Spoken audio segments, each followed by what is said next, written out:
பொறாமப்பட்டிருக்கேன், செத்துருக்கேன். என்ன மனுஷன் இப்படி ஆடுறான, இவன் என்ன ஜென்மம் அப்படிங்கிற மாதிரி. ஒரு பாயிண்ட் சொல்லி விஜய் சார் பேரை ஒரு பாயிண்ட சொல்லி நிறுத்தவே இல்ல கிளாப்ஸ். தளபதியே எந்திரிச்சு வெயிட் பண்ணுங்கன்னு சொன்னதுக்கு அப்புறம் தான் நின்னுது. சோ அவர் இருந்தாலும் அவர் பேர் இருந்தாலும் அந்த இடம் மாஸ் தான். சோ அசின் பிடிச்ச கதாநாயகர் சரி ரைட், புரிஞ்சு போச்சு. என் நெஞ்சில் குடி இருக்கும், என் நெஞ்சில் குடியிருக்கும், என் நெஞ்சில் குடி இருக்கும். பெஸ்ட் ஹீரோ யாரா இருக்கும்? ரோபோண்ணன் யாரா இருக்கும் கேட்கணுமா? நீயே சொல்லிட்ட. இளைய தளபதி விஜய் சார் அவர்களை நம்ம அவங்கள மாதிரி ஆகணும், இவங்கள மாதிரி ஆகணும் அப்படின்லாம் ஆசைப்படாதீங்க. அதுக்குதான் அவங்களே இருக்கிறாங்க.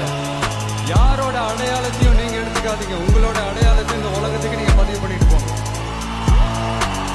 பிடிச்சிருந்தா எடுத்துக்கங்க, இல்லைன்னா விட்டுருங்க.